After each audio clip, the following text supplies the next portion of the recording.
Hi, and welcome to the Chasing Care podcast. I'm Gavin Chase, your host, and on today's episode, I'm delighted to say that I'm speaking to Lucy Piper. Now, Lucy's been in the care industry for, I don't know if it is over 20 years now, but it was nearly 20 years, and I don't know when I last saw that, so I have to be honest. Lucy is an interesting individual because she looks after people in their own home, not CQC regulated.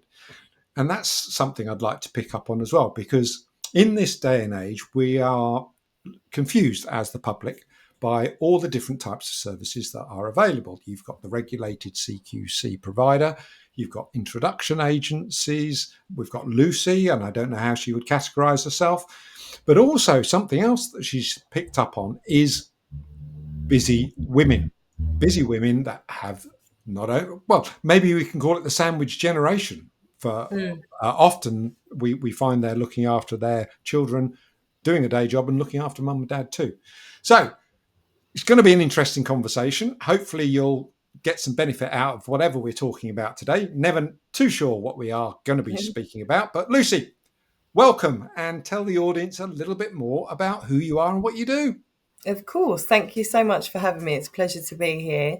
So you are right, about 20 years experience in the care industry. So just to give you a bit of background on me, I have worked with adults with special needs. I've worked with the elderly in care facilities, daycare centres. I've worked as a healthcare assistant in the NHS. So lots of different experiences there, all fundamentally involving care and looking after other people. So myself and my business partner set up Any Little Thing, about 8 years ago now, just under. And we work in Billericay, Wickford, Basildon and Brentwood area in Essex. And what we discovered was there were a lot of care companies around, but care companies wouldn't necessarily want to do the home, like household chores and home-based kind of tasks. They want to be doing the personal care, medication and all that jazz because that's what they can charge for, of course. So we set up this business or this service. I don't like saying business. We set up this service where we do all the other bits in between. And that is why we don't need to have the CQC registration, because we're not performing any personal care or medication needs. So we will do things like take people shopping or pick up the shopping, go around and clean the house, take the dog for a walk, help in the garden, just do some basic gardening needs. So it's really nice job to do. And we've got a team of 12 that help us do that in the area. And over the last sort of year or two, well, it's been prevalent and it's been in my mind. It's always been there, but not quite known how I could help so far. But in the last year about a year, I have moved on.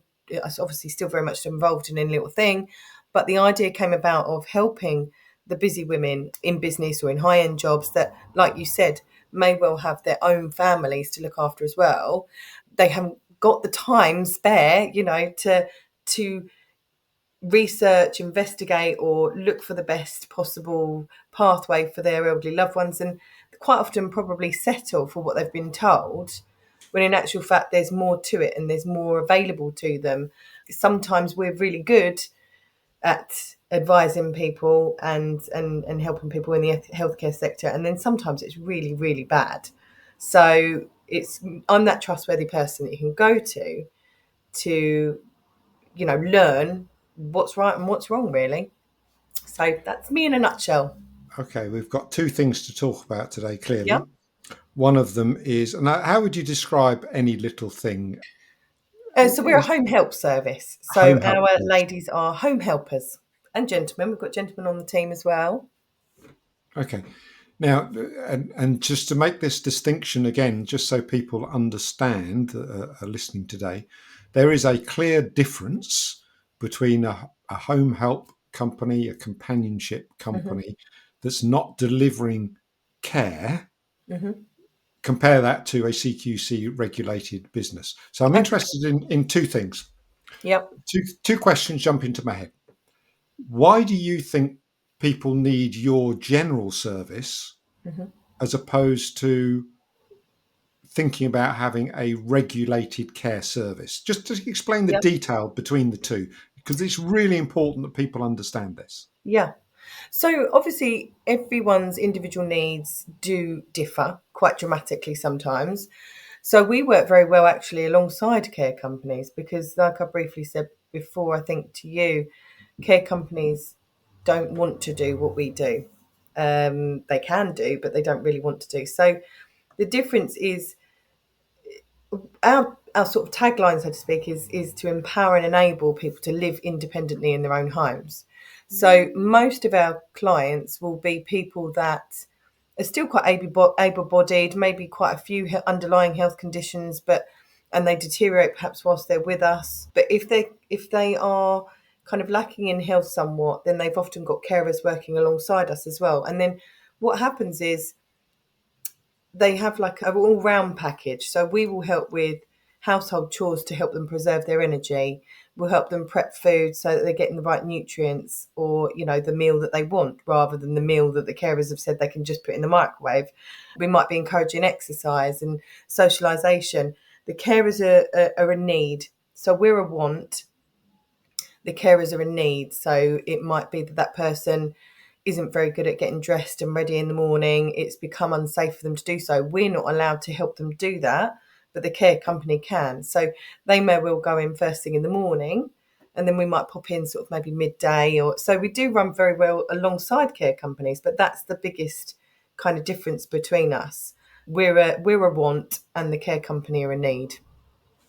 And would your service be more into the what I would call the private pay client rather Yes. than local authorities? Yes. Yes, although let's not forget the lovely thing that a lot of our clients, well, not all of them, but over the years we've been doing this business, it is actually shocking to learn how many people don't know about the attendance allowance. So that can help contribute towards services like ours. It can go towards care as well, but it can contribute towards services like ours. And so I love telling people about that because I'm like, do you receive Okay. this? If you love Yes. telling people about it, tell people about it today because we've covered it on a specific episode in the past. And so Yep. anybody listening into the podcast, go looking for attendance allowance. But Hmm. today we got Lucy and she's Yes. happy to tell us all about it. So go on. Yes. So by all means, of course, I'm not an expert. That person probably knew the nitty gritties, and that's what my business partner and I are very good together because she's very good at the money and the paperwork and the little black writing. But from my point of view, the attendance allowance can be the difference between someone saying yes to help and someone saying no, because the generation that we help are very or can be very protective of their money, their funds. They don't want to appear vulnerable. They do not want to let it affect inheritance sometimes, or the possibility of funding care, in the future. So everyone's entitled to it. It just depends on, there's a couple of different streams. So you won't necessarily get the full amount. They will obviously, the experts will say yay or nay to how much you get, the higher or the lower band. But in my experience, if someone is a little bit stubborn based on the fact that they don't want to spend the money on support that they quite clearly need, if you push that little nugget of information in there and sow the seeds, yeah, but you wouldn't be paying for it because if you've got the attendance allowance, then that can contribute towards services like ours or care companies, and the penny drops and go, oh right, oh okay then. So it really is quite extremely valuable, I would say. And my biggest tip with attendance allowance, and forgive me if I'm overstepping the mark here, but is to fill out that application form like it's your worst day, because I've had customers that haven't done so and they're quite clearly in dire straits with X, Y, and Z going on, husband with dementia, wife with, quite bad Parkinson's, but she Mm. copes fine and she colostomy bag and all these things going on and transportation is difficult, and they've filled out the application on their best day and they've not actually received the funds when quite clearly they do need that help and support. So that would be my biggest tip on that. No, and it's something that needs to be restated continually. There's something like 3.7 billion available in England, not the Hmm. UK. There's over 5 billion for the UK. And uh, just recently, I was talking to Simon Chalk of Later Life Advisors, and he was saying he'd applied for his mum, and he had to be persistent. This is a finance expert, and he had to be persistent in order to gain the maximum Mm. attendance allowance. Now, I don't know how much he earned out of this, or how much his mother got out of it, but I can see that the attendance allowance can be worth £5,000+ per year for a Yeah. family. So if you Hmm. haven't thought about attendance allowance, either look out for the podcast, or certainly go online and look up attendance allowance and see if you can Definitely. find anybody that can help, because it's important. It helps, doesn't it? Every little helps. Definitely, Every little definitely. helps. And these people, all of us, we work hard all our lives. We pay our taxes. We are Yeah. entitled. And I think sometimes that gets really forgotten, and it shouldn't. You know, there's people that move in different circles that maybe don't work as hard, and I don't know. I am probably the underline there is you're entitled. So why wouldn't you Right. just You are do it? absolutely. Look, I'm on the same page as you, Lucy, and this is a podcast which is helping to guide people. The government does not necessarily advertise attendance allowance, Mm-mm. just so you know. But here's a number for everybody that's listening. If you think that you want to find out about an attendance allowance, their helpline number is 0800 731 0122. Or you can even go on to the money saving expert. I think that's Martin Lewis, isn't it? Yes. Who's great. And they've got a step by step application guide. Anyway, Mm. attendance allowance. Tick that one off. Well done. Tick, Thank you for that. tick, tick, So tick. look, in terms of the people that use support, in terms of the companionship, meal prep, gardening, appointment, shopping, dog walking, are they all elderly? Yes, we have got a couple of customers that are a bit younger, but they have health conditions, that have affected their mobility. They're sort of just toitering on the edge of retirement kind of age. So they are a bit younger, but one of them had a stroke that was quite severe, Yeah. and the other person had a brain hemorrhage, which obviously affected her. So yeah, they're our two youngest. Other than that, probably the average age is sort of 85 to 90. We've got some great customers at a great age. My best guess is, and I don't want to put words in your mouth because Hmm. I don't run a service like yours, but you're like a one-stop shop. I'm guessing. Is that the right sort of phrase? Because I get a booklet come through my door from the local community that has lots of little adverts in for this and a lot, this painting, decorating, dog walker, care provider, plumber. Da, da, da. I get all that, and I look at it, and I'm bamboozled because there's just too much information in there, and I just put it to one side. In fact, I probably put it in the bin. I'm guessing that your type of offering is, as I say, that one-stop shop where you can sort of sort out some of the issues and guide them and support them. Is that what you do? Yeah, yeah. Individually, it might be that we've got a client that is struggling to, I don't know, fill out some forms or do their internet shopping, maybe something like that. So we can go in and help them do that. It does differ from individual to individual. There's so many questions that people have in their daily lives, and at some point in the future, we'll all get to that point where we just don't know what's going on. Yeah, I suppose we really are. In a nutshell, again, we're really passionate about empowering that person. So if it helps them move forward, if it helps kind of comfort them, if it helps them achieve something or whatever, that's what we're there to do. We're not there to go in and say, right, I'm here to clean your house today, and just some of them do like that. But what would you like me to start with today? Just giving them simple decisions to make and involving them every step of the way, which is what I do encourage families to do when in my consultancy work. Encourage your loved ones, because they're a human being at the end of the day, and they want to be involved, and they want to be remembered, not pushed around from pillar to post. This is what you need to do now, and this is where you're going to go, and this is how it's going to happen.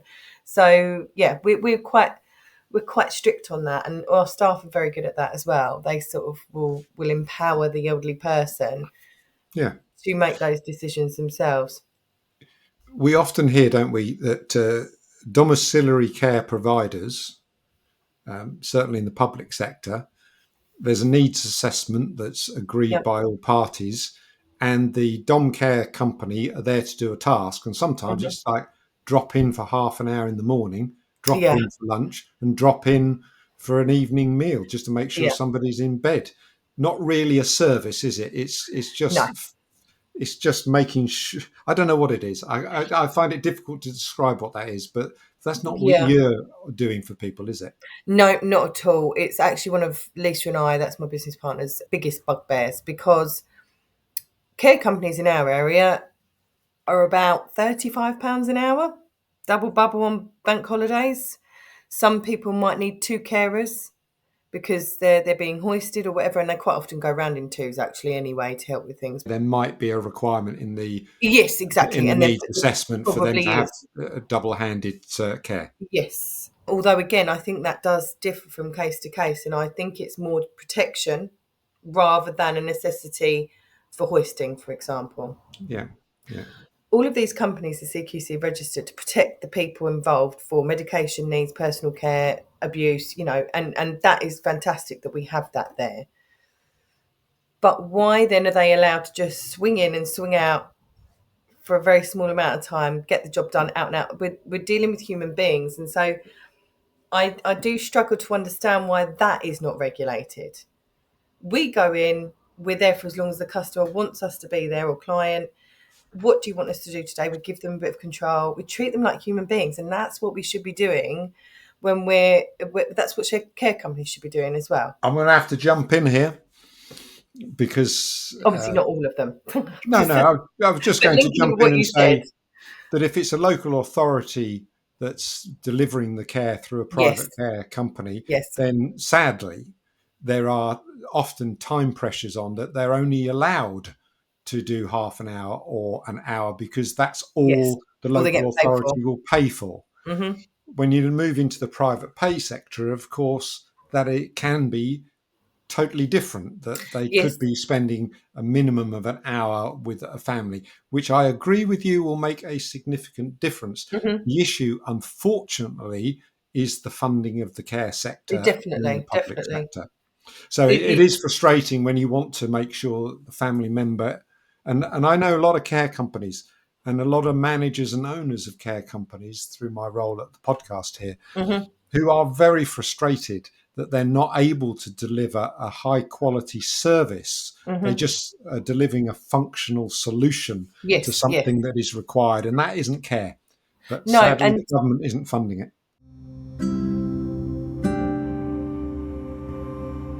I'm just jumping into this episode, which I hope you're enjoying, to ask for a favour.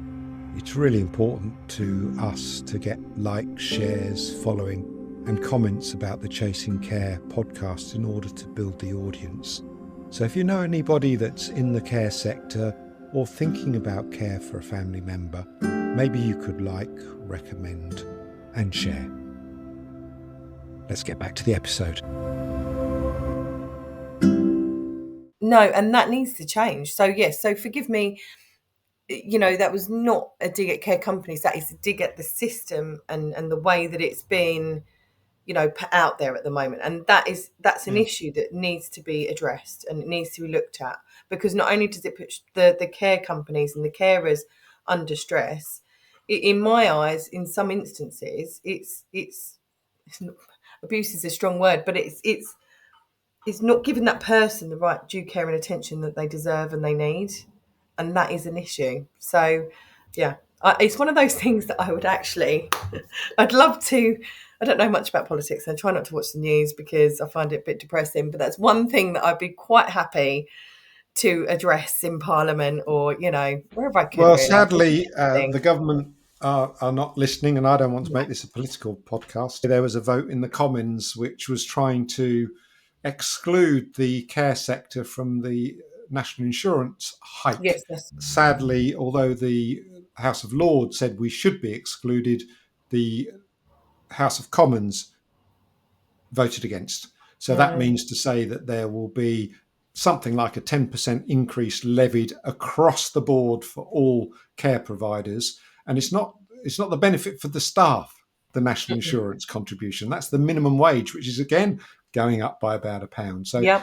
there's huge amounts of pressures, and it's been a story, so the listener understands. It's been a story for about 20 years where successive governments are not adequately funding for the public sector care Mm. provider. So that is why, I'm coming back to you now, that is why any little thing and companies like yours can be of significant additional value to those people that are seeking some form of care or support. The Yeah. challenge, though, just to finish off my thought process on this, Mm.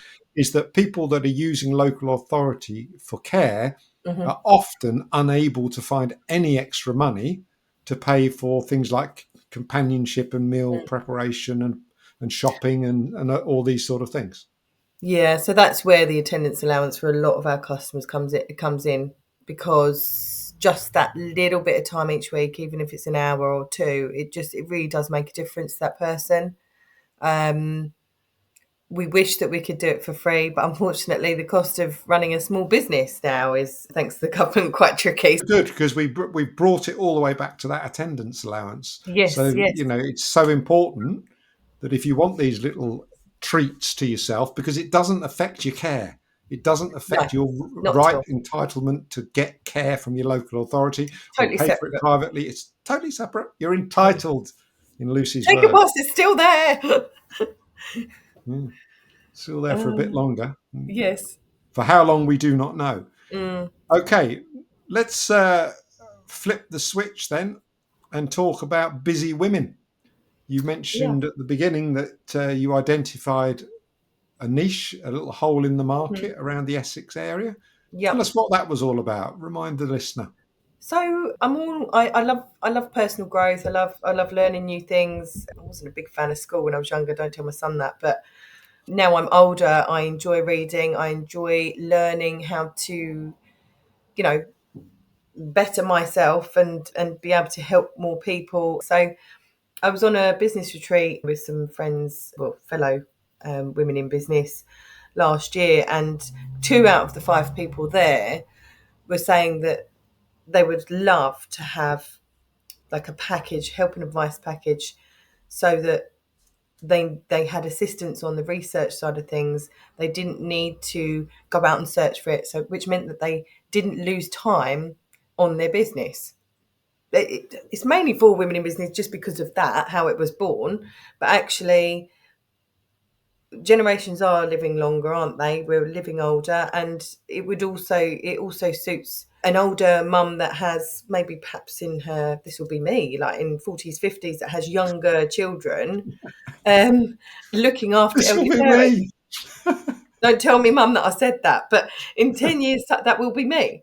So the idea came about that, and also as well, let's just clarify, obviously there are men that care for their parents as well, but most of the phone calls that we get are from the daughter or the daughter-in-law or the sister, a Yeah, it's a younger common sibling. fact. Everybody knows it. It's the eldest daughter that makes the decisions Oh, for it's care me. and support for their mum and dad. Oh, that's you again. Yeah, Back that's to me you. again. It's all falling on me. But no, it'd be a pleasure. Like, obviously, my mum and dad have looked after me, and I'm still here at 40, so they've done a good job. It's only kind to do the same in return, isn't it? But so, all jokes aside, women predominantly do take charge of the care. It's the idea of the packages that I offer are that I'm at the end of the phone to help give them confidence and know that they're moving in the right direction, which can be a little bit cloudy sometimes, can't it? But also to take away all of the research parts and the phone calls, the ones that I'm able to make. A lot of them are going to be, next of kin, power of attorney, or whatever the situation may be. But doing anything that I can possibly do to get them moving in the right direction or a positive direction, help them and educate them to feel confident in what they're doing, but also give them back some time so that they can spend valuable time with their family rather than stressful time, and they can, avoid losing hours working on their business and losing money. That was the idea, that sort of came forth? It makes sense. I mean, it just makes blindingly obvious sense to me that nobody is an expert. Bear in mind, and the people listening in today will know this, it's a crisis purchase. We do not go to college, university, or school and get taught how to do later life planning. I mean, most people don't even bother having a pension, let alone thinking about how we Right. can support our mum or dad, or mum and dad, or what the options are. I mean, people don't understand the difference between domiciliary care, being in Hmm. a care home, a nursing home, live in care, supported living, retirement developments. I Yeah. could go on and on and on. I mean, that it's Yeah. a massive list, which again, the podcast covers in some detail with experts. But when you're facing the problem of or identifying that there's a challenge with mum or dad, most people would not have a damned clue, would they? No. So let's say that somebody is phoning up. Just give us a broad example of an individual that might have called you up and what they're frustrated, worried, concerned about. The most common one is falls, slips, trips, and falls, and them being safe in their own home. We often get asked, "Do you think it's the right time for mum or dad to go into a care home?" Now, that's a very broad question. So I obviously tread lightly around that because they know their loved one a lot better than I do walking into that situation. It is just a case of looking at the individual situation and walking through those points with someone that's seen those things happen before. So I'm not saying that, I'll have all of the answers, and maybe whatever I've suggested might not be the best path, but helping promote choice and looking at the different opportunities and educating that person on what is available means that they can then choose perhaps what might be the best for their parents. So it really is a mixed bag, and every situation is different. They have similarities, but every situation is different. So yeah, but that is quite a common question that comes up. Do you think it's the right time for mum or dad to go into a care home? More often than not, they're looking for kind of reassurance or backup because mum and dad don't want to go into a care home, which again is another conversation for another day, because there is a stigma around care homes and they've changed somewhat, but that generation are terrified of them more often than not. The first thing that I've picked up on is that you said that, I think you said most people, or it's more than likely that somebody's Hmm. going to say, do you think it's time to put mum into a care home? So there you go. That, in my world, that means that the general public haven't got a clue as to what options Yeah. are immediately available. They think that mum and dad might need extra support. And I'm guessing that that might be because they are not living close to their mum or dad. Is Yeah. that right? Sometimes, although that has come from clients before that are very much involved. I think it's because, again, generationally, that's what used to happen, maybe Yeah. more so. I don't know. Like, people are expected to live more independently now in their own home. So if you have visited hospital, they have a rehabilitation or, program, and they'll send carers home with you because they want you to be at home, mainly because they haven't got enough room for people in the hospitals. Who wants to spend a lot of time there anyway? But yeah, so Well, it's a mixed bag when it comes to people visiting hospitals. Just so you know, I mm, was speaking to somebody just the other day that was entitled to and received reablement 6 weeks yes, we had them on after that. Sorry. being in the NHS hospital. And their comment was that the NHS was running the service, a Hmm. regulated service, with their own carers. This was not a third party. And they were next to useless, Yeah, no. sadly. Mm. So, sometimes you're unlucky with what you think you're entitled to and what you get. Yes. So Um, that does come up a lot as well, because we have that here in Essex, and I shall not name and shame, but the Tempting, reablement, though, isn't it? it is tempting, very, very tempting. The reablement service that they offer for 6 to 8 weeks often, and this is where it's quite dangerous, often puts people off that were already a little bit hesitant of receiving private carers. So then what happens is that the children that are organising the care and accepting the help from the NHS, they then end up in a quandary where mum and dad were already a little bit iffy about receiving help. They've had a fall, gone into hospital, now had the reablement, who are absolutely dire and turn up whenever they want, kind of thing. And then they don't want any help from anybody ever again, not even a home help service like us. So there's a knock-on effect from that, big time. I'm tempted to jump in and say that they should call Network Living Care because we provide a brilliant reablement service for 6 weeks. Oh, Da, da, da. what areas? So What areas? sales pitch over. Uh, so they're phoning up and they're saying, I'm not so sure whether or not mum or dad might need some care. Mm. What's your sort of advice that you can give somebody that hasn't got a clue? They've obviously got a reason in the back of their mind that they want to, or they feel as if they need to outreach to somebody like Yeah. Busy Women. But what can you give them to help them understand what they should be doing? So actually, during lockdown, I had more time on my hands. Small child at home, but I did have more time, like we all did, because we were in all day, weren't we? And I wrote an ebook where I sort of help people step by step guide in finding the right care path. There's many different ways that you can plan to attack. Excuse the pun, but I think you just have to start somewhere, and somewhere means sometimes starting somewhere that you don't think you need to visit, but just do it anyway. And I ask people to sort of look at the budget, write down all their needs and wants, and then you can then have a look at that and say, right, okay, well, mum's still quite able at the moment and she's happy to cook her own meals, and I'm very confident that she's safe in doing so, but she's a bit lonely, you know. So maybe we need to look at using the attendance allowance to get someone in twice a week to take her shopping or take her to the cafe or the garden centre for something to eat or drink. It might be that the needs outweigh the wants, and they're in more need of medical support. Therefore, okay, right, once we've learned that a carer is more kind of suitable for this person, when do we need help in the day for that person?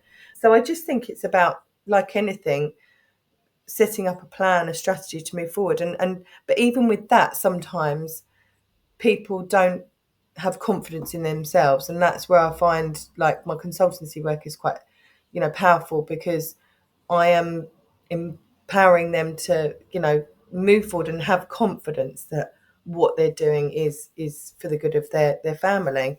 But I think that's just, I don't know if that's really a generational problem. You want the best for your family, don't you? So I think whoever it is, if you're already trying to put things in place to care for your parents, your loved ones, or anyone in your family, you just care and you don't want to get it wrong. You want to get it as right as you possibly can. So it's only human to be like that, for Yeah, sure. I have a great belief that family members often just get embroiled in the detail and don't take a moment to step back. In Mm. fact, maybe they haven't got a chance to step back Yeah, sometimes because don't. they're so embroiled, which is exactly where Busy Women sort of slots in. That I guess you can nudge them away from the detail and say, let me have a little look at that for you. I'll come back with some Yeah. ideas, and you can schedule that for them or with Yes. them. You mentioned a booklet that you've written. What was it Yes. called again? So it's called The Autumn Years, a self-help guide to finding the right care path for your elderly loved ones. So Is I it don't. available anywhere? Yeah, I've got a lovely little link that I can send you, Gavin. But I don't talk about it enough, and I am very proud of it. It's not massively. It's not a Bible. It's quite simple. I think that's what people need when they're hitting crisis point or close to, and that's a very good point to make as well. You don't want to be hitting crisis point, so No. let's try and like prepare as much as we can, and that's what's great about the ebook, because it just slows you down a little bit, like you said, to sort of break everything down and look at the situation as a whole. Because it's very easy to like, oh, I don't know, mum's had a fall, which obviously is quite a big thing. It's a very big thing. But you then like zone in on that and not know, right, what do I look for first? Do I look for walking aids? Do I, need carers, so I think it's about sort of looking at the different possibilities but not rushing too much. I think if you write things down and you plan and you review, kind of slows the mind down a little bit, just to sort of go, right, let's cool down a little bit and move in the right direction. And I think that's the issue, isn't it, for individuals? I mean, I noticed you put a post out some time ago, the importance of looking after yourself when caring for an elderly loved one. Yeah, it's so important. I'm not sure if I've stolen this from someone or not, maybe one of my mentors, but you have to put your own mask on in an aeroplane before you help other people. What good are you to other people if you are completely drained, no battery power? And I appreciate every situation is different, and for some people it's near on impossible, but you've got to find a way to gain back a snippet of time at least, so you can read 10 pages of your book, sit down and have a cup of tea or coffee in silence, watch your favourite TV programme, go to the gym, whatever it may be. It could be a 5-minute exercise or a 10-hour long exercise, fishing or something like that. You've got to find time, because your batteries have to be fully charged in order for you to help other people. So I'm a massive, what I'm looking for. I'm very passionate about looking after yourself before you help other people. I read something today. I find it funny, but it probably isn't. An American wrote it. He's renamed the John, which is a toilet in America. He's now called it Jim, so he can tell everyone that he's going to the gym.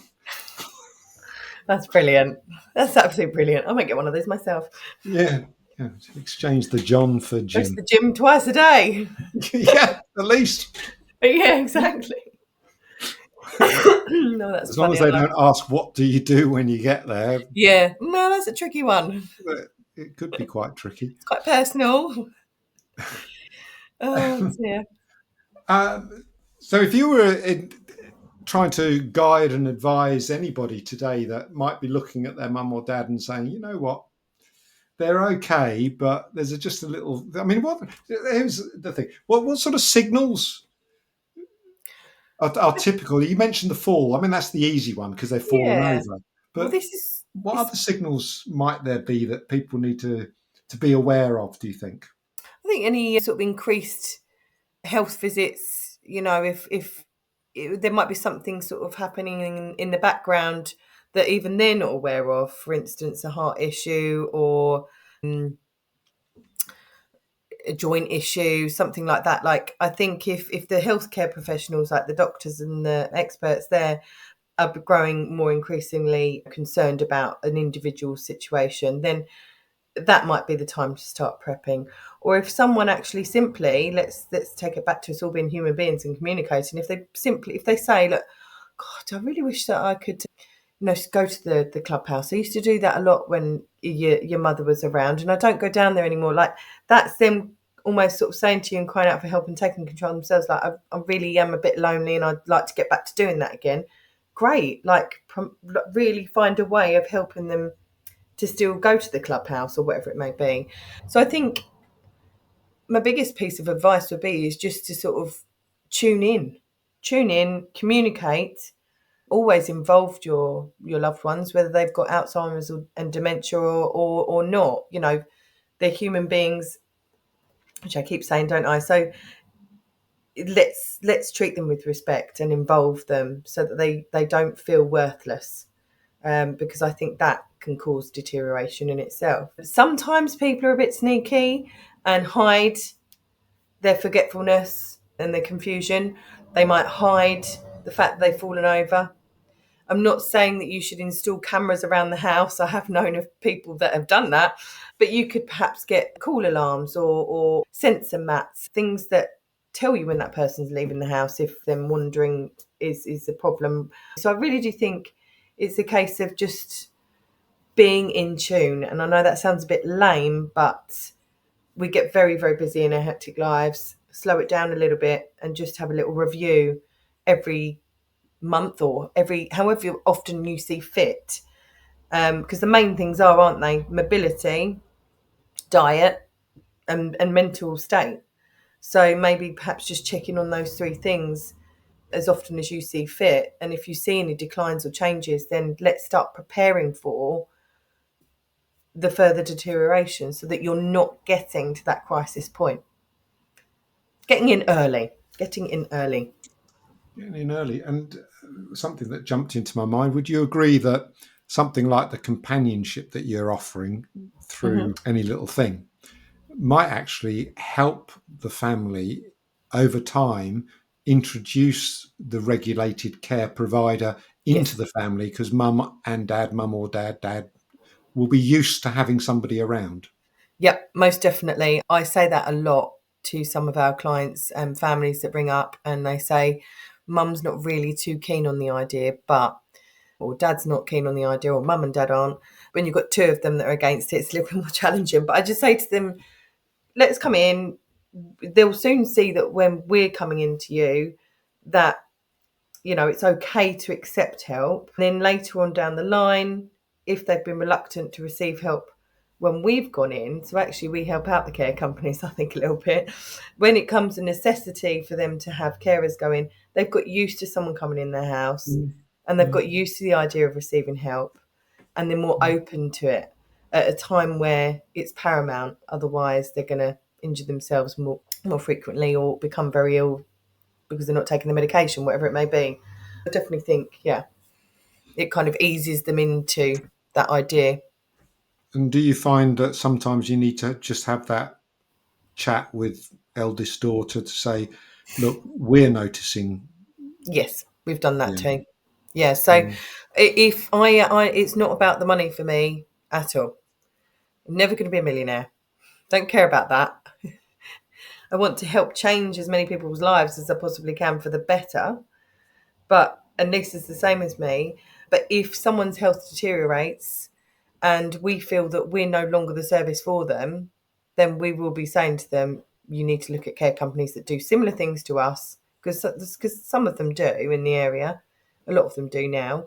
They just prefer the care side of things. But if we're going in and prepping a meal for them, for example, and they've deteriorated somewhat and do need carers going in, then I'll say, well, the carers can do that for you.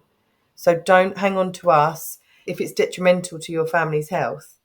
Choose the mm. service that is right for your family. And if that means we have to back off or walk away or step back slightly, that's probably more kind of way of putting it. If we have to step back, then that's fine, as long as that person's getting the right due care and attention that they need and deserve. It's been fascinating. I mean, I love these conversations with people that are just doing it because they love doing it, because they have a passion. I'm in the care sector, not necessarily because I get paid millions. Of course I do, but because I love it. And Yeah, uh, I would like to think that most of the time the families accept us as we are, which are people that really care yeah, and we are passionate, rather than companies that are there to make money. yeah. You know that in your work because they will tell you.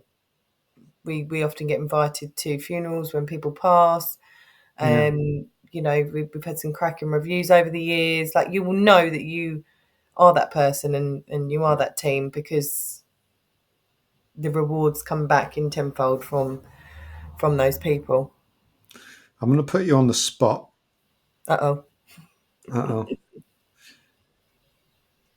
Can you give me an example where you've gone into somebody's home as any little thing Mm. and you've seen a remarkable change in the service user, the family, because of what you're doing? Oh gosh, I could probably think of a few. There's been many success stories over the years, but I did an assessment because we do a free of charge assessment before we go into the people's houses to work there, just to make sure that it's all safe and happy and I know exactly what they want. We've had a customer most recently and she was really suffering mental health wise. You could tell by talking to her that she was really in a low spot. She was crying when I was there with her in the assessment. And since we've been going in, we just sort of fill in the gaps from the other people that go in and visit her. She's just a completely different person. really excited to see the home helper going in every week and calling me to say how lovely she is, and um, offering to help us, and recommending us to other people. That's just one story in probably hundreds that I could share. When my son was younger, I used to take him in to customers' houses occasionally, and even now sometimes he might do the odd assessment with me. They used to love seeing him and would give him tips and gifts and things like that. I'm like, hang on a minute, I've been coming into you for 10 weeks now. Like, what? I never got a cake, and having a bit of a laugh and a joke with them. But just sort of seeing them accept you into their family, into their home, into their house, it's lovely. It's really, really lovely to be able to help in that way. I can tell just from the last 2 minutes how passionate you are, and how caring you seem. So I'm thinking your clients are going to be very lucky to have you and your team. Oh, thank It you. reminds me, I've been a listening volunteer at Samaritans, and it reminds me of the phone call that you get sometimes, which is from an elderly person who says, I'm just making a cup of tea and I'm taking it up to bed. So that they're just calling you because this is probably the only call that they're making, the only person they're Yeah, speaking to all day long. yeah, So I can see how invaluable something like Any Little Thing could be into somebody's life. yeah. We love it. We absolutely love it. I see that you share hot cross buns and coffee in people's homes. Yeah, Yeah. we love our food too. Lucy, it's been amazing. And in terms of busy women, anybody that's thinking about their mum or dad and just not quite sure how to go about taking that first step Hmm. in finding care or understanding what care is and how they can get attendance allowance and other things, I think that's a great service too. Lucy, it's been amazing. Thank you so much for taking time out of your busy day. It's been lovely. Thank you. If anybody around the Essex area wants to grab hold of you in any way, shape, or form to talk Hmm. about Any Little Thing or Busy Women, how do they Yep. find you? There's not many social media platforms I'm not on, if I'm honest. So I'm Lucy Piper on my personal profile. I'm on Instagram, which is underscore Lucy Piper underscore. I'm on LinkedIn, Lucy Piper, your elderly care expert. That's where we met, wasn't it, Gavin? I'm thinking about TikTok, but I haven't taken the leap. We've got our Any Little Thing website, www.anylittlething.co.uk. I think that's everything. Like, you'll find my emails on there. My telephone number for Any Little Thing is 01268 928 878. So it's quite an easy one to remember. I'm always happy to help you in whichever way I can. If we can't help you, then we'll find someone that can. We talked at the beginning about encouraging people to live as independent lives as they possibly can. What's your closing thought for anybody that might be thinking about having some type of service such as yours? Don't be scared. Don't be scared. It is different. It's going to be different, but try and adapt and change where you can. And I think as well, so that's for the person themselves, for the family that are trying to find that help and support. Don't settle for any services that you're not happy with, and always make sure that whatever you want done, actioned, support with, make sure it's in the care plan, because if it's not in the care plan, it's not getting done. Powerful words there. Lucy Piper, thanks once again for your time today. Thanks for spending time with me on the Chasing Care podcast. It's been And great. until Thank next you. time, take care. You too. Take care.